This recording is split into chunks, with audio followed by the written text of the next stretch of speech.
हे तिळ आहेत नीट करून गेले करंजासाठी आणि इकडं लाडूचं चालू आहे बेटर बेसन लाडूचं। आणि आज मस्त अशा करंजा केलेल्या आहेत आणि हे थोडंसं राहिलं होतं की त्याच्या पुऱ्या छान अशा।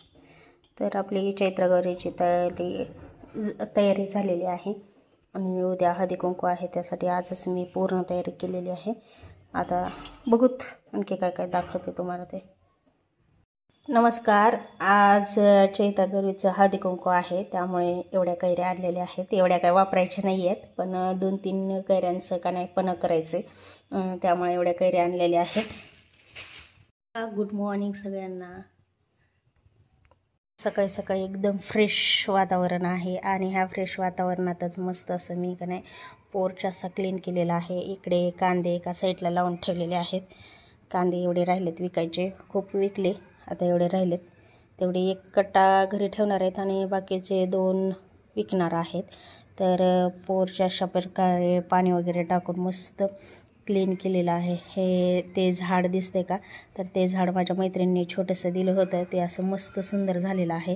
त्याला कुंड्या आणणार आहे 2।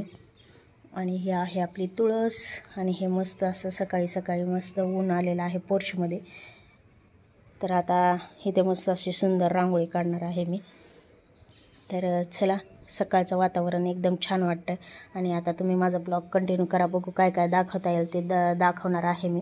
आणि इथं आहे ना, तर ती काय लाकडी गेट आहे ते तुटलेलं आहे, त्यामुळे हा दुकानातला आईस्क्रीमचा बॅनर आहे तो लावलेला आहे, कारण का कुत्रे वगैरे येतात आणि इथं खराब करतात थोडंसं बसून वगैरे, त्यामुळे का नाही असं लावलेलं आहे। आणि चला, तुम्ही ब्लॉग कंटिन्यू करा। हॉल पण मस्त सुंदर असा स्वच्छ झालेला आहे। आईताईकडे झोपले, पुसून घ्यायचे आहे। आता फरशी वगैरे पुसून घेते आणि नंतर तुम्हाला भेटते।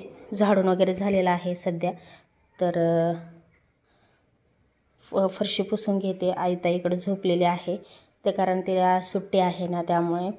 तर चला तुम्ही ब्लॉग कंटिन्यू। तर ही आहे हरभऱ्याची डाळ, मी रात्रभर भिजत ठेवली होती, पाहू शकतात। आणि रात्रभर भिजत ठेवल्यानंतर आता मिक्सरमधून काढलेली आहे आणि आपण ह्याला छान सुंदर अशी फोडणी देऊ। त्याच्यामध्ये मी कने कैरी पण घातलेली आहे आणि 2 हिरव्या मिरच्या घातलेल्या आहेत। तर मस्त असं आपण ह्याला आमच्यात वाटली डाळ म्हणतात। हा चैत्रगौरीचा हळदी कुंकू आहे, त्यामुळे बायकांना देण्यासाठी करत आहे हे। आता इकडे ठेवलेली आहे कढई आणि आपण असं मस्त अशी छान फोडणी देणार आहोत। तर हिंग, जिरे, मोहरी, कढीपत्ता पण टाकू शकतो, कढीपत्ता काही मी आणलेला नाही आहे। पण आता जर कढीपत्ता नाही टाकला तरी चांगला वास येतो का? हो, छान लागतं।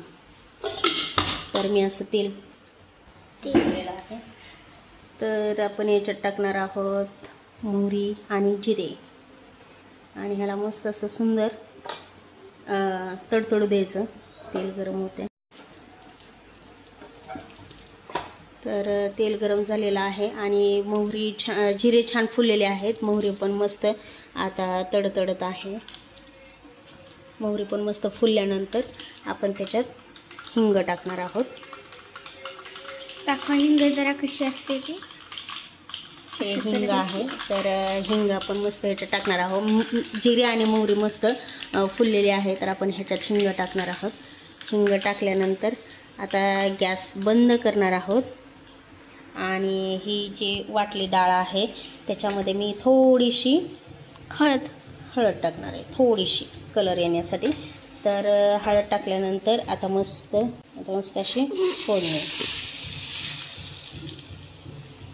तर खूप सुंदर होती ही वाटली डाळ, आंबट गोड अशी मस्त छान होते। कुठे आणि काय हे मस्त हलवून घेते आता। तर आपण याला मस्त हलवून घेऊयात।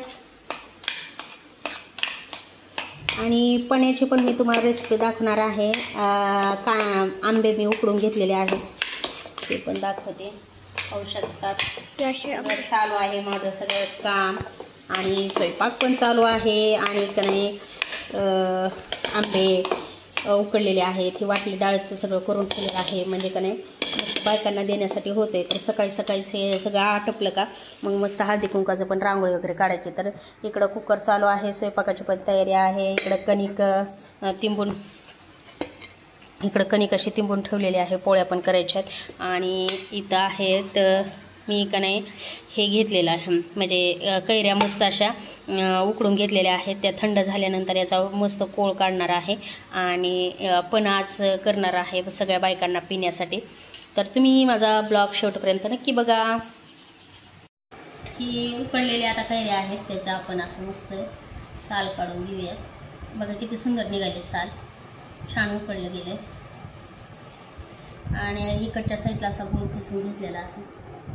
आपण गूळ घालणार आहोत. कैरी सोलताना मस्त तोंडाला पाणी सुटायला. आणि ही आहे गुळ कुटलेलं, बारीक केलेलं गुळ. आणि ही खिसून घेतलंय का. तर आता मस्त आता हे सगळं बल्ब काढून घेऊयात आपण.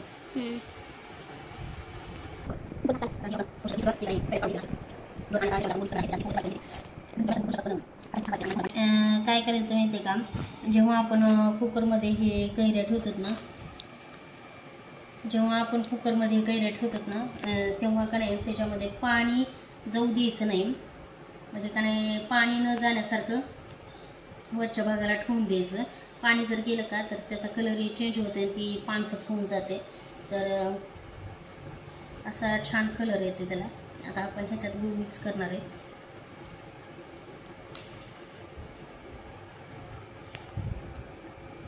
मी एवढा गूळ घेतला आहे, कैऱ्या असं पूर्ण काढून घेतलेल्या. त्याच्यात थोडासा टाकू, अर्धा टाकूया.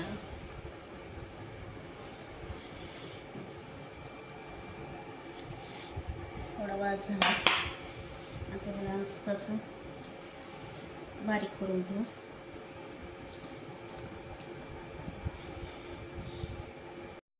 तर ही आहे विलायचीची पूड, खलबत्त्यात करून घेतली अशी मस्त. ती आपण थोडी टाकून घेऊ.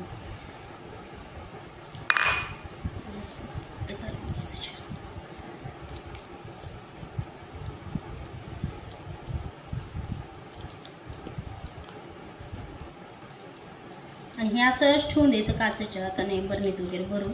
पण आपल्याला आज हळदी कुंकाला लागणार आहे म्हणून मी ही का नाही एवढं नाही टाकणार, पण याच्यातला अर्धा का नाही बल्ब हे सगळं काढून गर हे काढलेलं आहे, सगळं गूळ वगैरे मिक्स केलेलं आहे. तर हे का नाही मी आधी पाण्यात मिक्स करून ठेवणार आहे, म्हणजे एनी टाईम थंड फ्रीजमध्ये बायका आल्यानंतर देता येते. तर तुम्ही माझा ब्लॉग नक्की शेवटपर्यंत बघा. लाईक करा, शेअर करा आणि सबस्क्राईब नक्की करा. आता बघू आणखी काय काय दाखवता येईल. डेकोरेशन वगैरे करायचं आहे, आणखी थोडंसं करणार आहे सिंपल साधं. तुम्ही पाहत राहा. चैत्रगौरीचं डेकोरेशन केलं आहे पाहू शकतात. आणि छान छोटंसं, जास्त केलेलं नाही आहे. तर पाहू शकतात आपलं फराळाचं पण सगळं आहे. आणि हे आहे पणं आहे, कैरीचं पणं. ही वाटली डाळ आहे, हे तांबूल आहे, हे मुरमुरे आणि हे हरभरे. आणि फराळाचं 4 प्रकारचं केलेलं आहे मी. हे गुलाबजामुन, करंजा, लाडू, बेसन लाडू केलेत आणि हे चकल्या. तर अशा प्रकारे आपण थोडंसं आणि स्वीटमध्ये मस्त केलेलं आहे. आणि इकडच्या साईडला सगळ्यांच्या वंट्या वगैरे भरण्यासाठी का नाही हरभरे, वाटली डाळ आणि मुरमुरे अशा प्रकारे पॅक करून ठेवलेले आहे. आता बायका येतीलच, 6 वाजलेले आहेत. आणि इकडं हळदी कुंकवाचं पण काढून ठेवलेलं आहे. तर तुम्ही माझा ब्लॉग नक्की कंटिन्यू करा. आणि कसं झालं आहे चैत्रगौरीचं डेकोरेशन, छोटंसं पण आणि छान कसं झालं आहे ते नक्की कमेंट करून सांगा. आणि ब्लॉग नक्की शेवटपर्यंत बघा.